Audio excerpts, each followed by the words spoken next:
Hello, welcome to my another blog. তোমরা যারা যারা আমার এই ভিডিওটা দেখছো, তোমরা যদি ফেসবুক থেকে দেখে থাকো তাহলে পেজটিকে ফলো করে দিও, আর যদি ইউটিউব থেকে দেখে থাকো তাহলে পেজটিকে সাবস্ক্রাইব করে দিও। তো চলো, আজকের দিনটা আমি কিভাবে কাটাই, কী করি, সবটা তোমাদের সাথে শেয়ার করবো। তো চলো, আমি এই কিছুক্ষণ আগে ঘুম থেকে উঠলাম আর তোমাদেরকে একটা জিনিস দেখায়। দেখো, এই দেখো কটা বাজে। এখন বাজে হচ্ছে 1:30। আমি একটু কিছুক্ষণ আগে ঘুম থেকে উঠে চাটা খেয়ে এখন যাচ্ছি হচ্ছে রান্না করতে। এই যে আর আমি এখন রান্না করছি হচ্ছে মাছের তরকারি। A few moments later. দেন কিছুক্ষণ পর আমার রান্নাও কমপ্লিট হয়ে গেছে। জানি না কেমন লাগছে, কি হয়েছে না হয়েছে।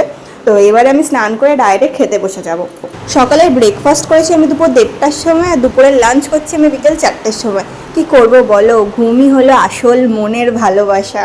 দেন দুপুরের লাঞ্চ কমপ্লিট করে আমি একটু বাতাবি লেবু না কমলা লেবু কি বলে, যাই হোক, এটা খেয়ে নিলাম। আর এতগুলো আমি একা খাইনি গাইজ। 2000 years later. তারপর দুপুরে একটু ঘুমিয়ে নিয়েছিলাম। দেন সন্ধ্যেবেলা ঘুম থেকে উঠে প্ল্যানিং হলো যে সবাই মিলে মুভি দেখতে যাবো। আর যেমন কথা তেমন কাজ, আমরা মুভি দেখতে বেরিয়েও গেছি। আর যেতে যেতে রাস্তায় ভাবলাম একটু ভিডিও করে নিই। আর আমাদের পৌঁছাতে এতটাই লেট হয়ে গেছে যে মুভি শুরু হওয়ার 15 মিনিট পর গিয়ে আমরা পৌঁছেছি। তারপর 15 মিনিট লেট হয়েছে তো হয়েছে, দেন যখন আমরা ইন্টারভেলের সময় বেরালাম তখন আবার ইন্টারভেলের পর ঢুকতে আরও 15 মিনিট লেট। মানে কি করবো গাইজ, এদের নিয়ে সত্যি কিচ্ছু বলার নেই। আর যখন মুভি দেখতে গেছিলাম, মানে মুভি দেখতে যখন ঢুকলাম তখন তো আর ফটো তুলতে পারিনি, তাড়াহুড়োর ঠেলায় ঢুকে গেছি।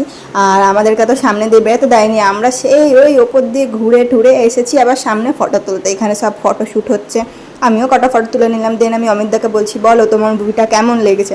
অমিতদা বলছে খুব ভালো হয়েছে, একদম পোজ মোজ দিয়ে একদম তার review. A few moments later. তারপর 1000-2000 ফটো তুলে ফোনের গ্যালারি ম্যালারি একদম ফুল করে দেন যাচ্ছি এখন আমরা বাড়ির দিকে। তো ভালো লাগলে ভিডিওটা লাইক কমেন্ট এন্ড শেয়ার করে দিও, আর একটু সাপোর্ট করে দিও। তো চলো, বাই।